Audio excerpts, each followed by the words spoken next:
Kami mengucap syukur sebab Engkau Allah yang menjadi penyembuh kami. Engkau Allah yang memberi arti makna hidup yang sesungguhnya di dalam hidup kami. Saat ini Bapa, Engkau melihat setiap anak-anak-Mu yang datang dengan hati yang haus dan lapar. Biar Engkau kenyangkan lewat kebenaran firman-Mu, oleh pertolongan Roh Kudus-Mu. Kami semua boleh menerima kebenaran yang membebaskan. Kami semua boleh mengalami kalibrasi hati lewat firman-Mu. Hamba-Mu yang terbatas, hamba-Mu yang lemah, Engkau sembunyikan Bapa di belakang kayu salib-Mu, supaya kuasa kemuliaan-Mu saja yang nyata di tengah-tengah kami. Bapak Ibu yang siap mendengar firman Tuhan, sama-sama katakan amin. Silakan duduk. Salam. Boleh kita sapa samping kiri dan kanan kita. Katakan, aku bahagia melihatmu yang ada di sini.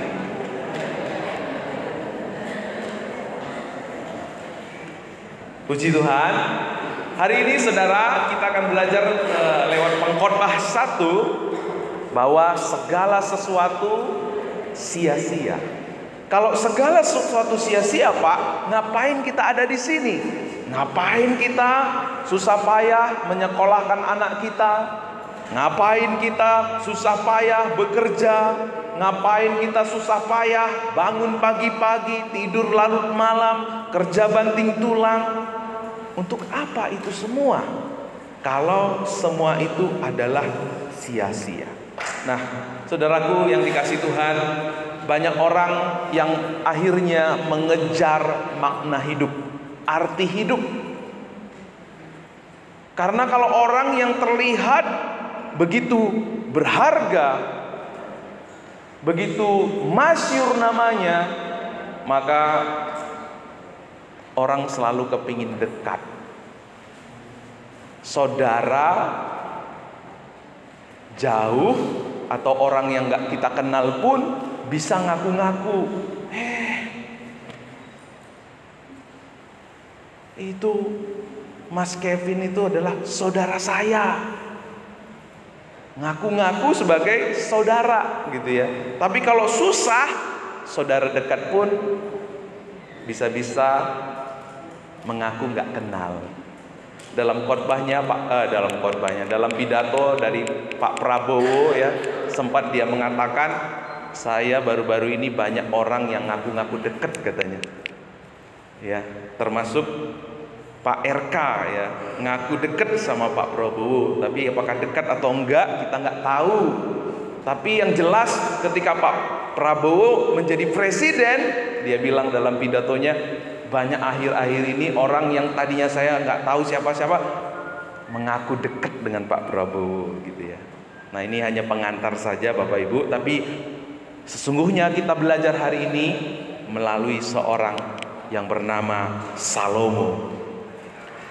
Di ayat yang pertama dikatakan, inilah perkataan pengkhotbah anak Daud, raja di Yerusalem.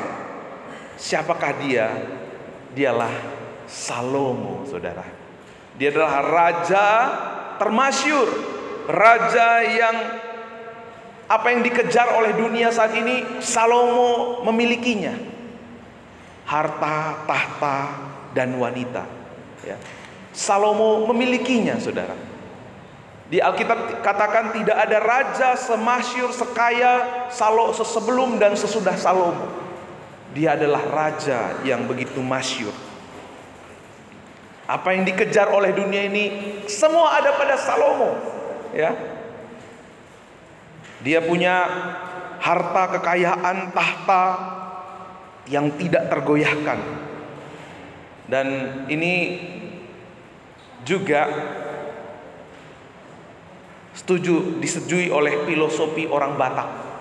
Apa itu? Hasagapon, Hamoraon, Hangabeon ya. Punya kehormatan, punya kekayaan, punya keturunan. Ini mirip-mirip ya. Sama ya, esensinya itu sama. Hamoraon itu berarti kekayaan, Hangabeon itu berarti keturunan, punya anak laki-laki, punya anak perempuan. Hasagapon berarti kehormatan dan kemuliaan ya. Jika punya ini saudara-saudara, orang yang gak kita kenal pun bisa ngaku-ngaku dia kenal sama kita. Kalau punya semuanya ini, orang-orang yang jauh pun mendekat sama kita. Tapi nggak punya ini, makanya orang nggak mau dekat. Makanya orang nggak mau ngaku-ngaku saudara kita. Kadang-kadang mungkin mereka malu kalau kita ini adalah saudaranya. Tapi kalau lagi punya ini semua, wah, ngaku-ngaku semua ya.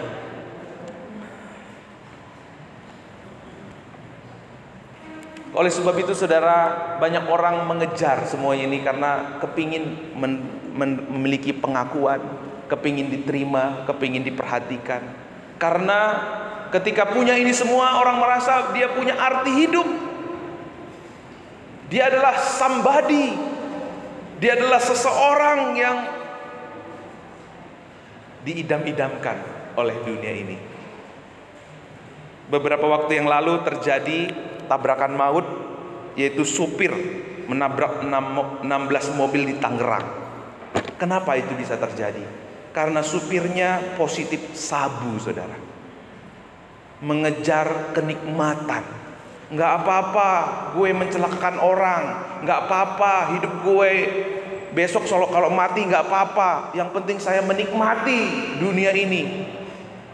Di saat manusia mencari makna hidup, arti hidup kepada apa yang fana, kepada apa yang sementara, disitulah manusia kehilangan arti hidupnya.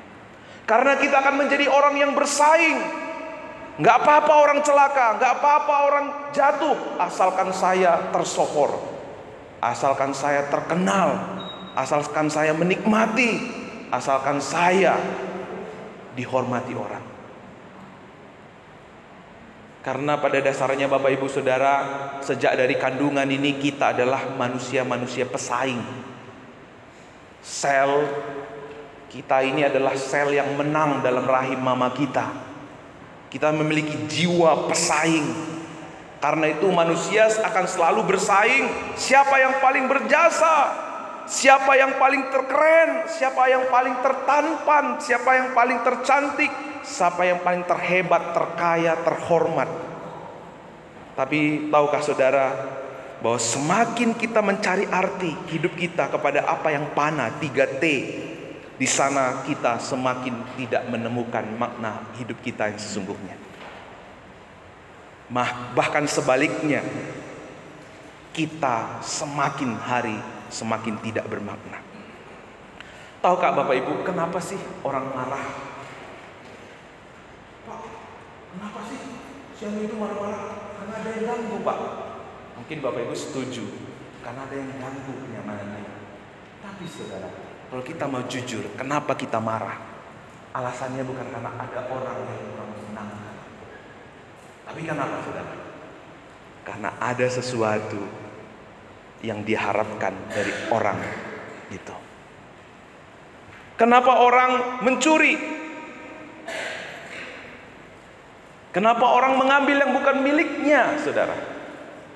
Kalau kita selidik-selidik mungkin, oh Pak, karena memang dia pamer Pak. Orang itu pamer, orang itu hidupnya pamer. Wajar orang itu mencuri. Wajar orang itu mencuri miliknya. Tapi sebenarnya saudara, kalau kita mau jujur, karena kita ingin mengejar yang 3 tadi, 3T, tahta, wanita, dan harta. Kenapa orang memfitnah? Kenapa orang menjelekkan orang lain? Kenapa? Akarnya itu adalah 3T, saudara. Kita ingin memiliki itu semua, tapi akhirnya kita bersaing dengan cara yang tidak sehat. Gak apa-apa nama orang lain jelek, yang penting namaku baik. Makanya orang suka menjelek-jelekkan, suka memfitnah, supaya dia terlihat lebih dari orang lain. Makanya orang suka mencuri, mengambil apa yang bukan miliknya, supaya dia memiliki sesuatu yang selama ini dia idam-idamkan, tapi dia nggak mampu memilikinya dengan usahanya. Akhirnya dia mengusahakan dengan cara yang tidak baik.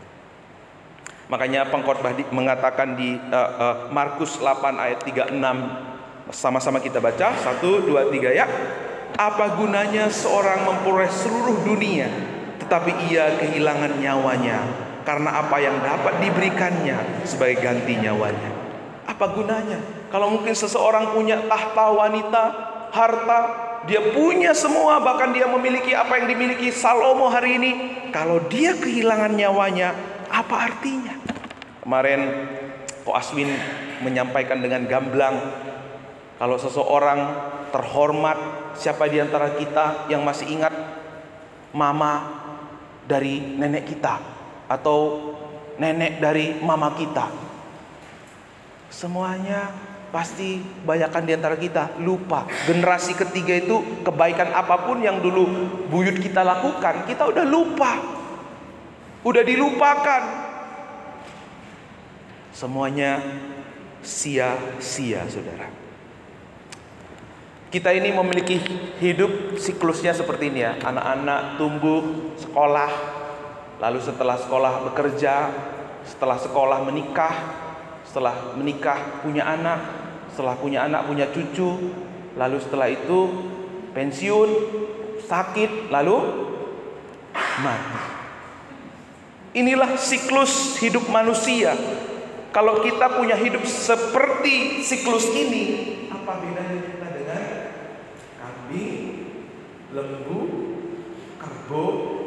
Apa bedanya kita dengan makhluk yang lain?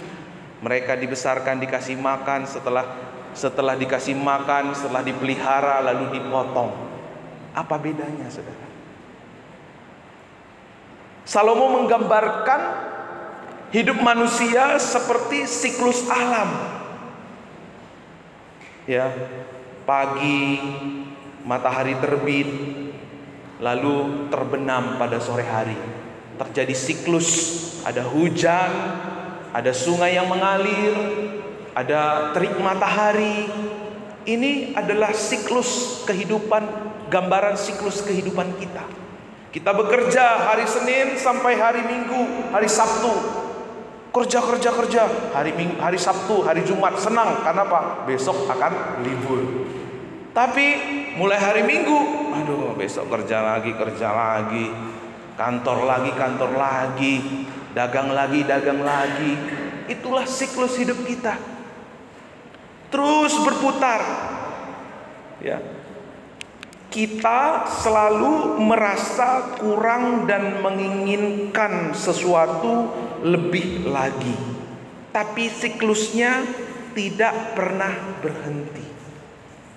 Siklusnya terus berputar. Inilah yang disampaikan di ayat yang ke-9 dan 10, Bapak Ibu. Apa yang pernah ada akan ada lagi, dan apa yang pernah dibuat akan dibuat lagi. Tidak ada sesuatu yang baru di bawah matahari. Adakah sesuatu yang dapat dikatakan lihatlah ini baru, tetapi itu sudah ada dulu, lama sebelum kita ada. Mungkin Bapak Ibu berkata, Pak, ini nggak betul nih pengkhotbah ini. Ada kok sesuatu yang baru hari ini. Apa itu? AI. Ya, jadi sekarang ada yang terkenal ya, AI itu sekarang terkenal lagi viral. AI. Kalau AI itu sekarang, kalau kita punya AI, Pak, gampang mengerjakan sesuatu. Ya, baru nangkap ya Bapak Ibu. Ya bukan AI ya, tapi AI. AI itu terkenal sekarang karena apa? Membuat pekerjaan mudah. Kalau ngedit video buat animasi dulu itu berjam-jam, bermalam-malam, sekarang masukin video ke aplikasi AI, langsung jadi video animasi yang sangat bagus. Dan sebentar lagi semua akan masuk ke dalam sistem AI dan semua mudah, semua lebih gampang. Tapi saudara, apakah AI itu baru? Sebenarnya konsepnya tetap sama. Hanya saja sekarang sistemnya yang lebih cepat, saudara. Tapi di atas semua yang terjadi di atas dunia ini, seorang Salomo berkata di ayat yang ke-12, aku pengkhotbah. Dia perkenalkan diri dia lagi. Aku pengkhotbah adalah raja atas Israel di Yerusalem.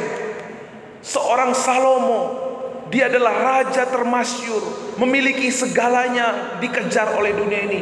Mungkin bapak-bapak, ibu di sini bicara tentang real estate, Salomo punya real estate yang sangat-sangat keren. Mungkin ibu-ibu berbicara tentang taman yang indah, Salomo punya taman yang paling indah. Mungkin anak-anak muda bicara tentang ikan hias, Salomo punya binatang-binatang peliharaan yang orang-orang gak punya. Ya, dia punya kolam-kolam peternakan, kebun anggur, kebun-kebun bunga, kebun-kebun taman-taman yang begitu indah. Kalau mungkin ada di antara kita bicara tentang entertainment, Saul memiliki entertainment, penari-penari dari seluruh penjuru dunia, penyanyi-penyanyi yang terbaik. Dia punya alat-alat musik yang tercanggih, yang terbaik. Dia adalah raja yang begitu jaya, begitu masyhur. Dia adalah raja terkaya. Bahkan pada suatu hari seorang Ratu Elizabeth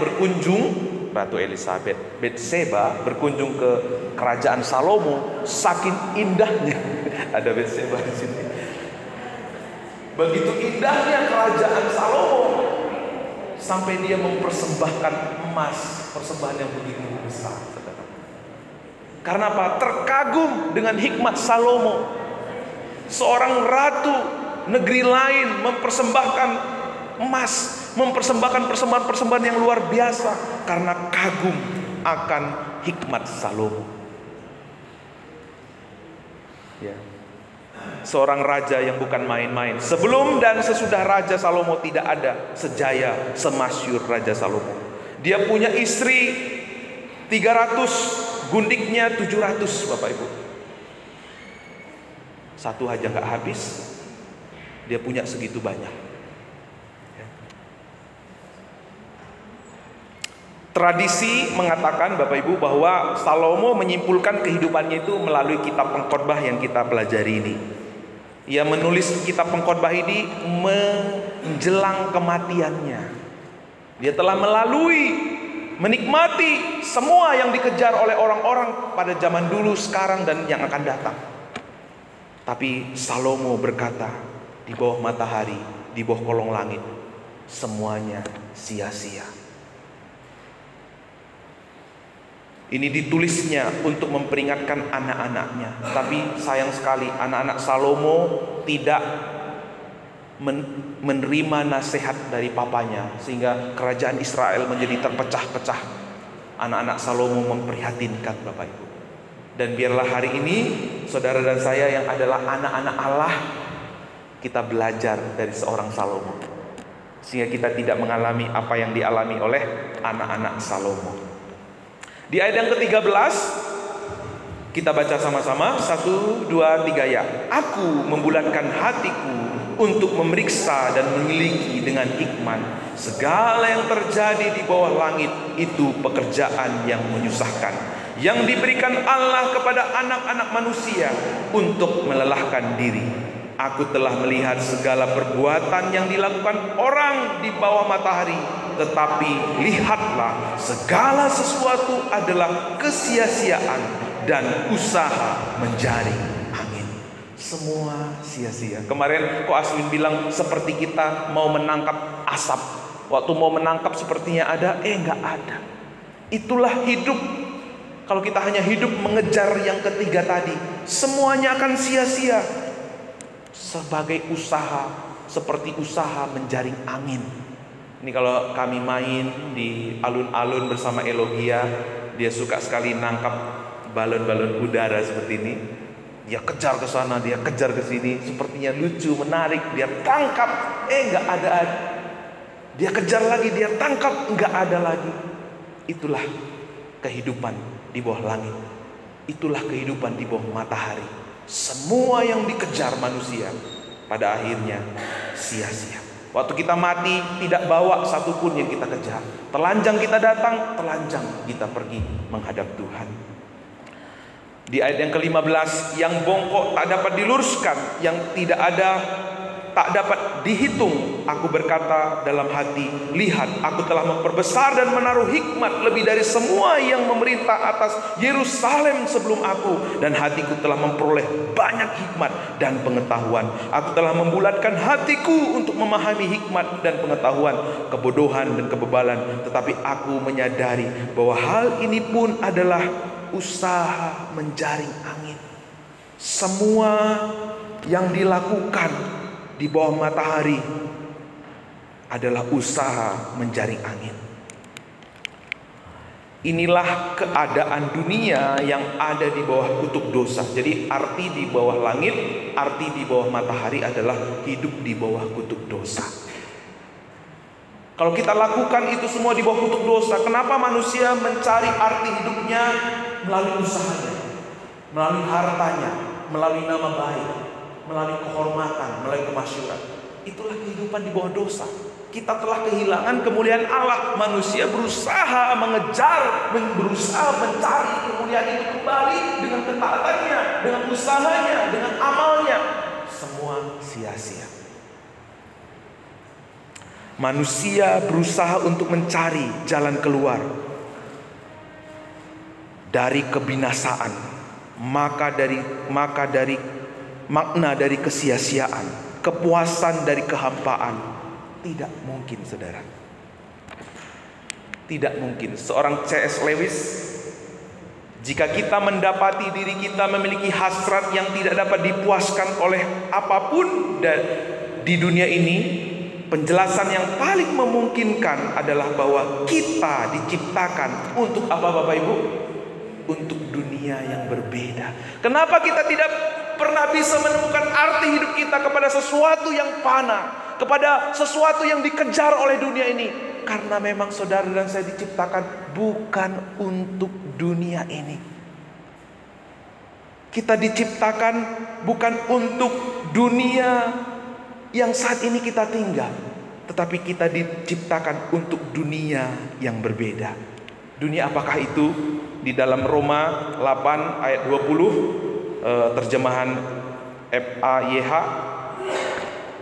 ciptaan tidak bisa memenuhi tujuan Allah sekarang dan tunduk pada kepenaan bukan karena kehendaknya, tapi menjadi sarana kutukan Allah. Tetapi ada harapan. Saudara, lewat Roma ini kita diingatkan bahwa ciptaan tidak pernah bisa memenuhi tujuan Allah sekarang dan tunduk pada kepanaan bukan karena kehendaknya, tetapi karena menjadi sarana kutukan. Waktu kita berusaha mencari arti hidup kita lewat ciptaan, lewat barang-barang yang kita miliki, lewat kekayaan yang kita miliki, lewat diri kita sendiri, maka yang ada adalah sasaran kutukan Allah. Kita akan hidup dalam kutukan. Orang yang hidup berusaha memberi arti hidupnya dengan usahanya, dengan perbuatannya, kita ada di bawah kutukan. Kalau begitu, saudara, kalau kita mencari apa yang ada di bawah langit dan apa yang ada di bawah matahari, kita akan hanya menemukan kutukan. Maka carilah apa yang bukan ada di bawah matahari. Maka carilah apa yang bukan ada di bawah langit. Apa itu, saudara? Apa itu? Dialah Tuhan kita. Oleh sebab itu, Tuhan Yesus turun dari sorga. Sebab hanya Tuhan Yesus, sebab apa yang berasal di atas matahari, di atas langit, dialah yang hanya bisa memberi arti di dalam kehidupan kita. Sepanatik apapun kita kepada konsep-konsep dan usaha dunia ini, sehebat apapun kita mencari makna hidup kita, ujung-ujungnya adalah kekosongan. Kemarin kita komunitas di tempatnya Bang Guntar, dia kesaksian, saya pernah tinggal di Amerika, pergi ke luar negeri bisa 2 kali setahun, tapi ada yang kosong. Kak Tiur cerita bagaimana dia dulu anak-anak diajak oleh orang tuanya untuk beribadah, tapi agama juga membuat hati kita kosong. Kalau hanya kita bergereja, hanya kita menjadi orang Kristen, hati kita akan tetap menjadi kosong. Makanya ada orang kesaksian, Pak, saya kok semakin saya saat teduh setiap pagi, kok semakin kayak nggak merasa apa-apa gitu ya. Karena sering sekali kita fokus kepada kegiatannya, bukan fokus kepada apa yang Tuhan buat di dalam hidup kita. Di bawah matahari tidak akan pernah memberi arti hidup. Di bawah langit akan membuat kita letih dan lesu. Tapi apa yang berasal dari atas, apa yang berasal dari atas matahari, dari atas langit, apa yang berasal dari sorga, itulah pribadi yang memberi arti dalam hidup kita. Boleh colek samping kiri dan kanannya. Pribadi dari sorga yang memberi arti dalam hidup kita. Boleh colek ayo. Ya, bangunin, sekalian bangunin ya. Puji Tuhan, saudara. Tuhan, saudara, mengizinkan kita merasakan semua kesia-siaan, kehampaan. Tuhan mengizinkan semua kita mengalami kesia-siaan, kehampaan.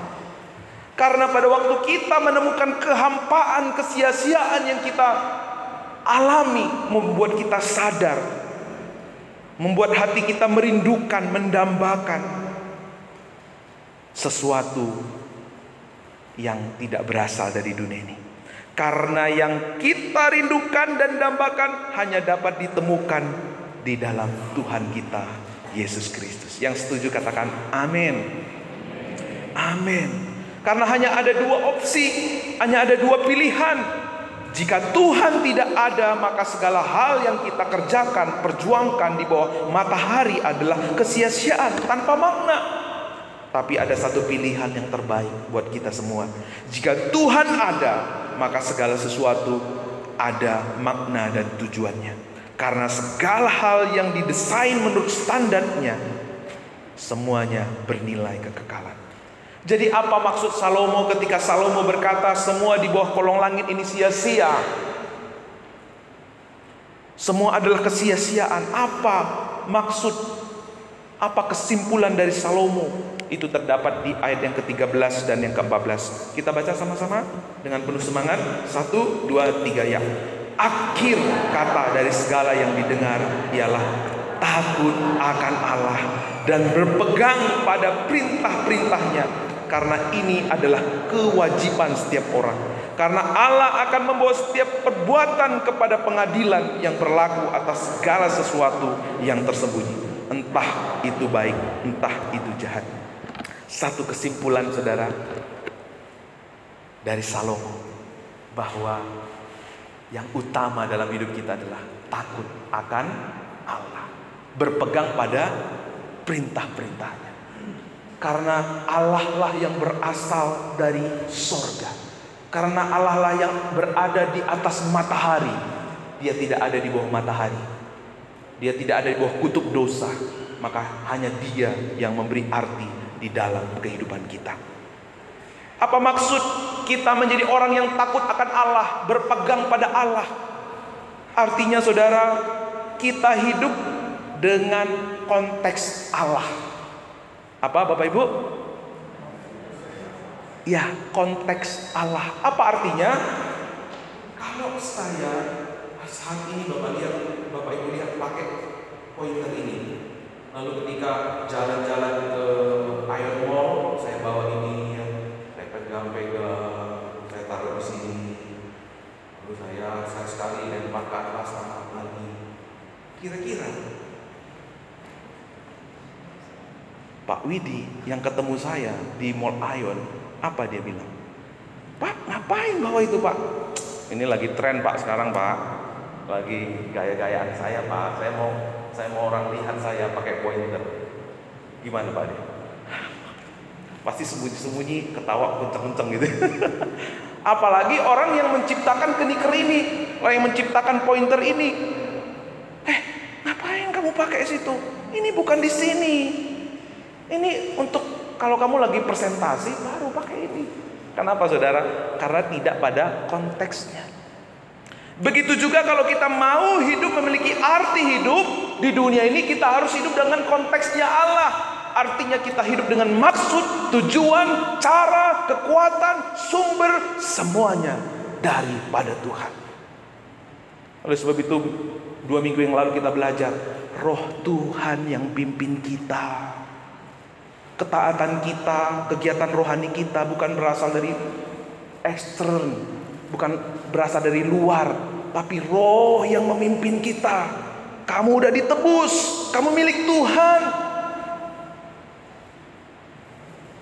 Kamu tidak pantas lagi hidup dengan cara dunia ini, tapi hidup dengan cara Tuhan. Kalau kita hidup dengan konteksnya Tuhan, di situ kita menemukan arti hidup kita.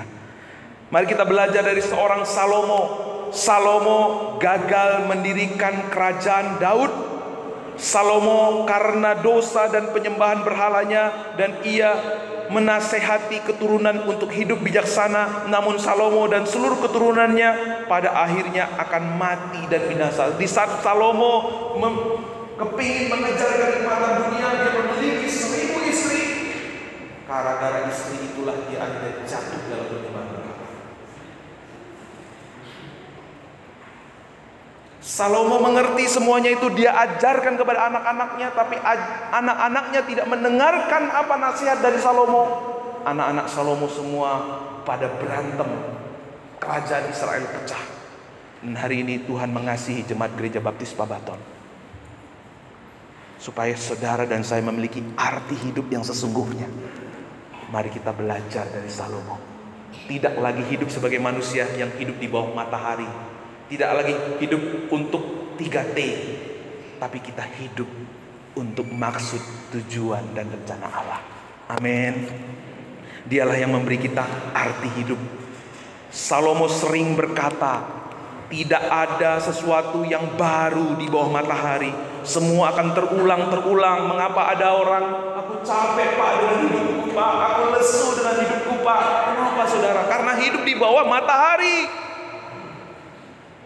Selama kita hidup di bawah matahari, kita akan letih lesu. Tapi di dalam letih lesu kita ada kabar baik. Tuhan Yesus berkata, mari kita datang kepada hai kamu yang letih lesu dan berbeban, aku akan memberi kelegaan di dalam kehidupan. Di saat pengkhotbah berkata bahwa tidak ada sesuatu yang baru, di dalam Yesaya, jauh sebelum Yesus datang, Tuhan sudah menyampaikan firman-Nya kepada Yesaya. Apa yang dikatakan Yesaya? Yuk kita baca dengan kencang. 1, 2, 3 ya. Lihat, aku hendak membuat sesuatu yang baru, yang sekarang sudah tumbuh. Belumkah kamu mengetahuinya? Ya, aku hendak membuat jalan di padang gurun dan sungai-sungai di padang belantara. Haleluya saudara. Di saat pengkhotbah berkata tidak ada sesuatu yang baru, tetapi Tuhan berfirman lewat Yesaya, aku akan mengadakan sesuatu, aku akan membuat sesuatu yang baru, yang sekarang sudah tumbuh. Belumkah kamu mengetahuinya? Ya, aku akan membuat jalan di padang gurun, sungai-sungai di padang belantara. Bagaimana mungkin bisa ada jalan di padang gurun? Kalau zaman dulu nggak ada ya, kalau sekarang mungkin ada. Tapi bagaimana mungkin saudara, sungai-sungai di padang belantara? Ratusan tahun kemudian muncul siapa saudara? Anak Daud. Salomo memang anak Daud, tetapi dia bukan raja yang sejati.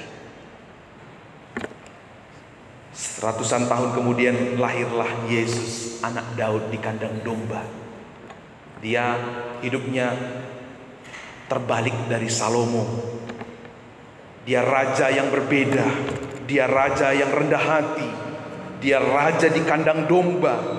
Dia raja yang menjadi hamba. Dia tidak hanya membuka jalan Bapak Ibu, tetapi dia adalah jalan. Yesus berkata, akulah jalan, kebenaran, dan hidup. Dia bukan hanya membuat sungai, tetapi dia adalah air hidup. Dia berkata, akulah air hidup saudara. Dia adalah anak Daud yang sesungguhnya. Raja termasyur, raja terkaya, raja terkuat, raja yang paling berhikmat sesungguhnya. Raja ini namanya siapa Bapak Ibu? Namanya adalah Yesus. Dia membayar harga yang sangat mahal. Dia memberi kita, untuk memberikan kita yang berdosa memiliki hidup yang baru. Makanya di dalam 2 Korintus dikatakan, siapa yang ada dalam Kristus, ia adalah ciptaan baru. Arti ciptaan baru berarti saudara dan saya tidak lagi ada di bawah matahari. Saudara memang hidup di bawah matahari, tapi kita tidak ada lagi hidup di bawah kuasa kutuk dosa. Kita hidup dalam kemuliaan Tuhan. Kita menemukan arti hidup kita yang sesungguhnya. Oleh sebab itu Yesus berkata, barang siapa yang percaya kepadaku, ia tidak binasa, melainkan beroleh hidup yang kekal.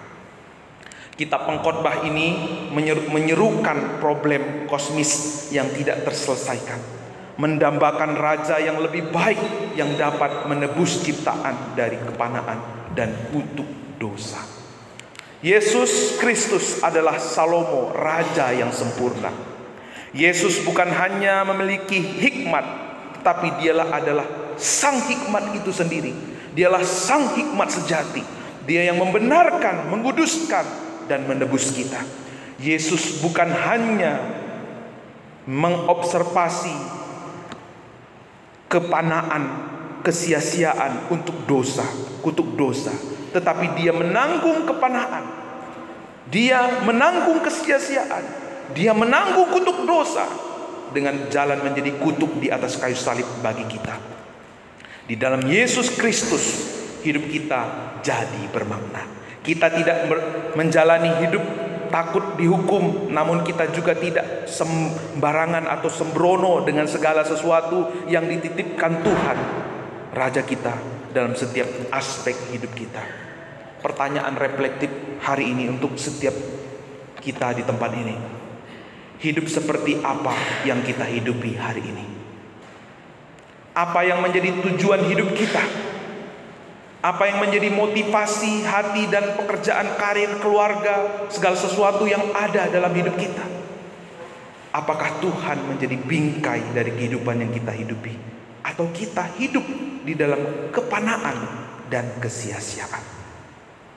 Mari kita bertobat Bapak Ibu, dan mengkalibrasi hati kita, dan dalam mengejar kepanaan dan kesia-siaan. Injil membuat pandangan kita kepada Yesus yang sudah menebus, menyelamatkan kita dari kepanaan dan kutuk dosa. Ingat jati diri kita, oleh karena Kristus kita adalah orang-orang yang benar, saudara. Oleh orang Kristus kita adalah ciptaan baru. Kita diciptakan dalam Yesus Kristus. Karena itu pasti hidup kita akan berbeda, ya. Karena Injil, Salomo berkata segala sesuatu sia-sia, tetapi karena kita hidup dalam Injil, hidup kita memiliki makna mulia dalam Kristus Tuhan kita. Salomo berkata, tidak ada yang baru di bawah matahari, tetapi karena Injil, di dalam Kristus kita adalah ciptaan yang baru.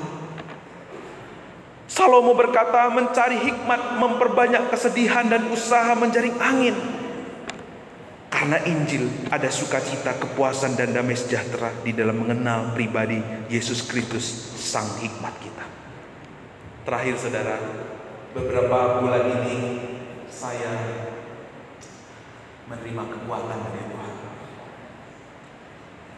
Di saat, ya jujur saja Bapak Ibu, di saat keluar bawa motor, ya kadang-kadang angkot, apalagi kemarin sempat Bu Deborah sempat disenggol gitu ya. Kalau sama angkot ini gerem gitu kan. Mau gimana gitu ya, mau diteriakin gitu, tapi saudara, Roh Kudus ingatin saya, Pastor, kenapa sih kamu marah? Sebenarnya bukan karena tukang angkot itu ugal-ugalan, tapi ada sesuatu yang bermasalah dalam dirimu. Karena kita sering sekali menaruh kepercayaan kita kepada sesuatu yang panah. Kita sering menaruh harga diri kita, keamanan kita kepada sesuatu yang panah. Sehingga waktu sesuatu yang panah itu tidak seperti yang kita harapkan, kita marah. Karena masalahnya adalah kita kurang percaya. Beberapa waktu yang lalu viral ya, seseorang marah sama tukang parkir. Maaf ya, tanpa merendahkan tukang parkir. Marah dengan tukang parkir, katanya kurang sopan gitu ya. Kenapa saudara? Kenapa marah sama tukang parkir? Sebenarnya bukan karena tukang parkir itu gak sopan, karena menaruh harga dirinya kepada tukang parkir. Dia berkata, kalau kita menaruh harga diri kita kepada manusia, kepada pengakuan orang, kita sedang berkata, Tuhan, apa yang Engkau lakukan di atas kayu salib itu kurang bagiku. Kalau orang-orang ini tidak mengakui saya hebat, kalau orang-orang ini tidak menghargai saya, kurang apa yang Kau lakukan di atas kayu salib. Waktu saya ingat ini, saya malu deh. Wah ya Tuhan. Akhirnya saya punya kekuatan untuk tidak marah, tidak emosian dengan orang-orang yang mungkin kurang menghargai kita, kurang baik sama kita. Sehingga kita justru menemukan arti hidup kita. Justru kita menemukan kedamaian, ketenangan yang Kristus sudah kerjakan buat kita. Mari kita tunduk kepala.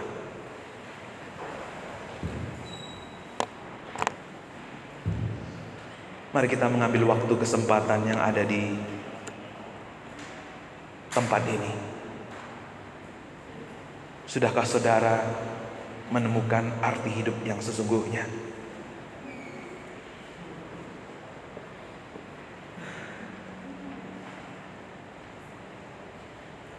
Tuhan mengasihi saudara. Tuhan memiliki rancangan yang indah atas setiap kita yang ada di tempat ini.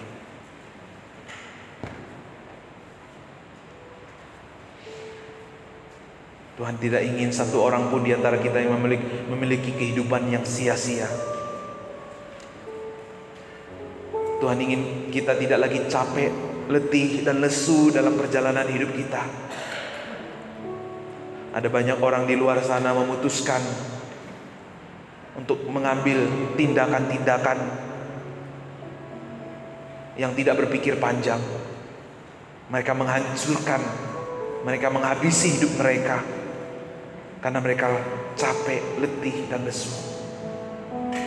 Hari ini Tuhan menyatakan kasih-Nya kepada setiap kita, bahwa engkau berharga di hadapan Tuhan, bahwa engkau dikasihi-Nya. Dia memberikan anaknya untuk memberi kita arti hidup, untuk menyatakan kepada kita penghargaan, penerimaan, kasih, perhatian yang tidak pernah bisa diberikan oleh dunia ini. Dialah yang membawa kita menang atas hidup dosa. Dialah yang membawa kita keluar dari kehidupan yang penuh dengan kesia-siaan. Dia ingin kita menang atas emosi kita. Dia ingin kita menang atas kekhawatiran kita. Dia ingin kita menang atas diri kita sendiri. Hanya Yesus yang memberi kita identitas yang baru. Di dalam Yesus kita menjadi anak-anak Allah. Di dalam Yesus kita menjadi orang-orang yang dibenarkan. Di dalam Yesus apa yang dikatakan oleh Salomo semua sia-sia, tetapi dalam Kristus ada makna hidup yang luar biasa.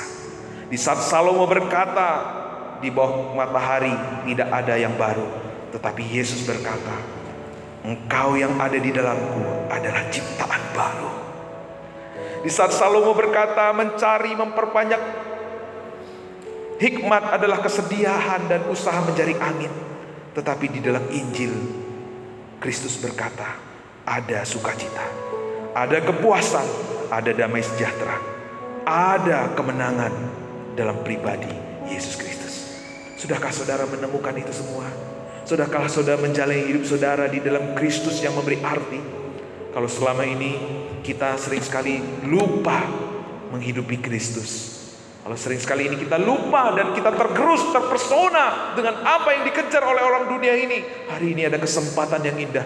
Tuhan, dan saudara berkata, Tuhan, aku mau diperbarui. Aku mau hidup seperti apa yang Kau katakan kepada Yesaya. Aku ingin menikmati, aku ingin memiliki rencangan hidup yang baru, yang Kau kerjakan, yang Kau nubuatkan lewat Yesaya, dan yang Kau genapi dalam Yesus Kristus. Kalau itu doa saudara, mari datang kepada Tuhan. Jangan biarkan kita keluar dari tempat ini dengan hati yang sama. Jangan kita biarkan keluar dari tempat ini dengan pribadi yang sama. Biarkan Roh Kudus melawat engkau. Dia memeluk engkau dengan kasih setianya. Dia sanggup memulihkan engkau. Dia sanggup memberi arti hidup untuk setiap kita. Dia adalah pribadi yang mengangkat setiap orang dari tong sampah kehidupan kepada hidup yang penuh arti.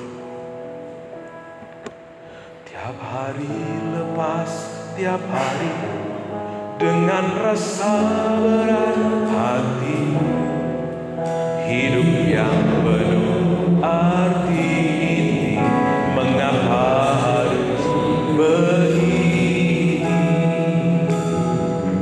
Marilah tetap berdiri, menghadapi hidup yang berarti. Waspada tujuan hidup ini dari iman dan kasih. Tandaikan pujian ini, kita bangkit berdiri.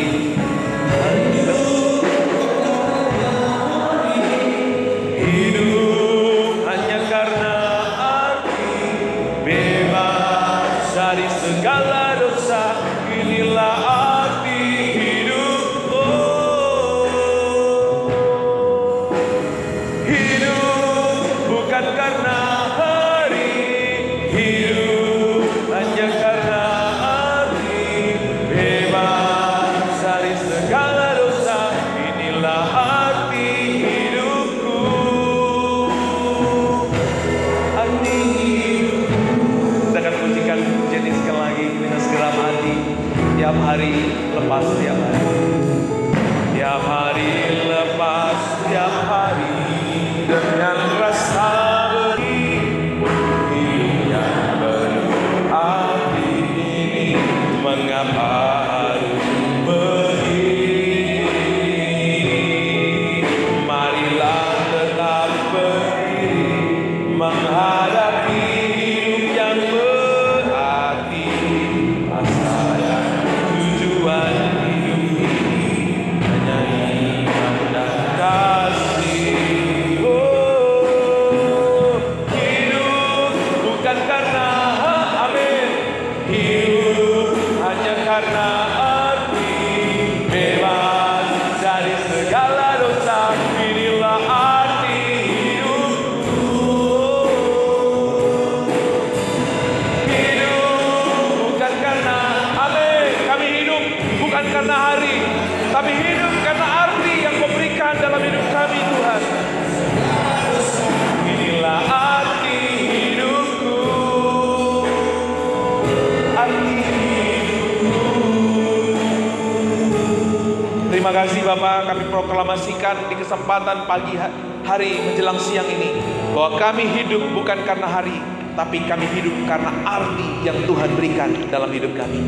Kami tidak mau lagi hidup mengejar apa yang dikejar oleh dunia ini, karena di dalam Engkau kami menemukan apa yang tidak pernah ditawarkan oleh dunia ini. Kemenangan dan kekuatan, pembebasan dan pemulihan terjadi atas segenap jemaat-Mu pada kesempatan pagi hari ini. Kami pulang dengan damai kekuatan sorgawi. Kami pulang dengan kemenangan yang Tuhan sudah kerjakan, yang Tuhan sudah jamin. Jika kami terus menyaksikan Engkau di dalam kehidupan kami, Tuhan. Terima kasih Engkau melihat setiap anak-anak-Mu yang berdoa mengambil keputusan. Aku berdoa Tuhan, Engkau materaikan firman-Mu, Engkau teguhkan firman-Mu, biar menjadi bagian kekal yang tidak pernah bisa diambil oleh apapun dari dunia ini. Kami hidup, kami bergerak, kami bertumbuh, kami menjadi kuat dan berbuah di dalamnya. Terima kasih Tuhan, sempurnakan firman-Mu Bapa. Hamba-Mu terbatas, tapi kuasa-Mu tidak terbatas bekerja di tengah-tengah kami. Kami menyerahkan kehidupan kami sepanjang minggu ini Bapa, pelayanan, pekerjaan, keluarga, kesibukan, aktivitas, hobi yang kami jalankan, semuanya ada dalam pimpinan, pertolongan, dan pembelaan Tuhan. Biar kami menikmati Engkau di sepanjang minggu ini. Biar kami memuliakan Engkau di sepanjang minggu ini khususnya Tuhan. Biar kami dimampukan untuk menceritakan dan menyaksikan Engkau Bapa kepada orang-orang terdekat kami. Dan biarlah hikmat sorgawi turun atas setiap kami. Terima kasih Tuhan. Anak-anak kami yang sekolah, Tuhan memberkati sekolah mereka. Tuhan menghalau segala hal yang tidak kami inginkan. Anak-anak muda kami bertumbuh dalam kasih karunia-Mu. Mereka menjadi anak-anak muda yang membawa perubahan di gereja, di keluarga, di lingkungan mereka berada Bapak.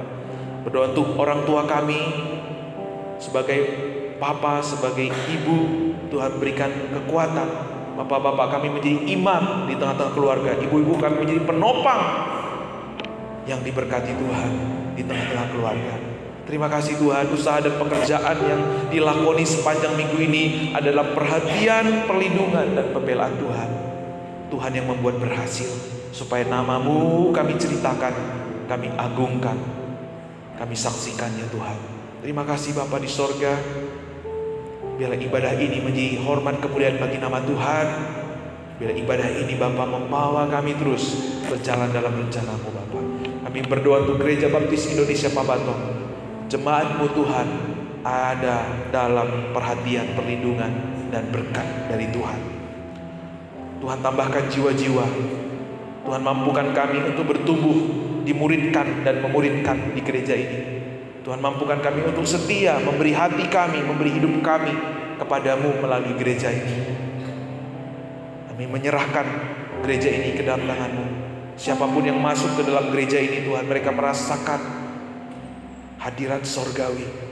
Mereka merasakan atmosfer sorgawi. Dan mereka merasakan kasih-Mu lewat setiap kami. Lewat sapaan, lewat rangkulan kami Bapa. Mereka boleh merasakan kasih-Mu, sehingga kami boleh bertumbuh bersama-sama di gereja ini. Terima kasih Tuhan.